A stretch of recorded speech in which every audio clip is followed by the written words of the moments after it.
Bonsoir à tous, bienvenue à ce flash d'information. Une réunion extraordinaire du Conseil national de sécurité vient de se tenir. Elle a été présidée par le chef de l'État, Alassane Ouattara. Le CNS a décidé d'alléger les mesures restrictives prises pour lutter contre la pandémie. Après la ville de l'Intérieur, donc, le couvre-feu dans le Grand Abidjan sera levé ce vendredi 15 mai. La réouverture des établissements scolaires et universitaires est prévue le 25 mai prochain. Voilà autant de décisions annoncées. Je vous propose un extrait du communiqué lu à l'issue de cette réunion extraordinaire du CNS. Le Conseil national de sécurité a pris les décisions ci-après. La reconduction de l'état d'urgence sur toute l'étendue du territoire jusqu'au dimanche 31 mai 2020. Le maintien de la fermeture des frontières aériennes, maritimes et terrestres. La levée du couvre-feu à compter du vendredi 15 mai 2020. La levée de la mesure de fermeture des maquis et restaurants à compter du vendredi 15 mai 2020 dans le strict respect des mesures barrières de lutte contre la COVID-19, notamment le lavage régulier des mains au savon ou avec une solution hydroalcoolique, le port du masque et la distanciation physique d'au moins 1 mètre, étant entendu que les hôtels restent ouverts.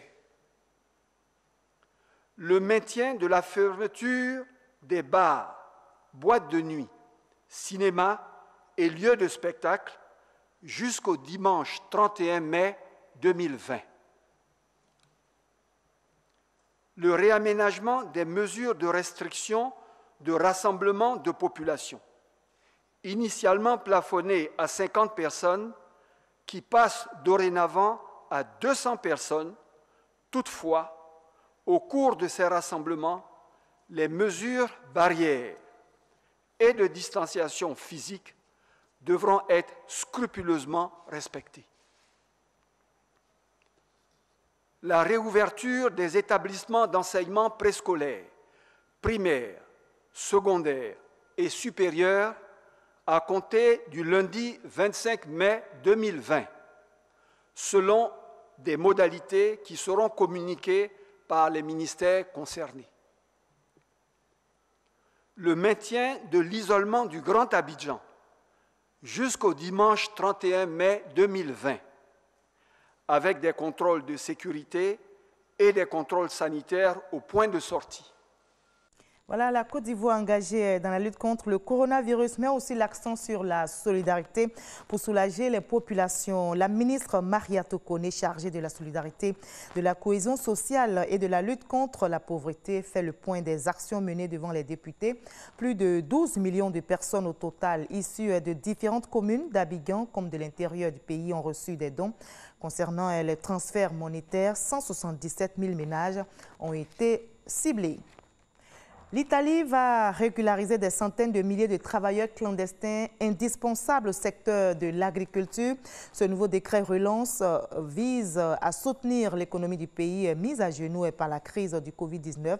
C'était la mesure la plus délicate du gouvernement italien qui a d'ailleurs provoqué de fortes frictions au sein des partis de la majorité. Mais cette décision est ardemment défendue par le président du Conseil et par la ministre de l'Agriculture. Sans les travailleurs agricoles immigrés, les récoltes du pays sont menacées et risquent de ne jamais arriver sur les étals des supermarchés.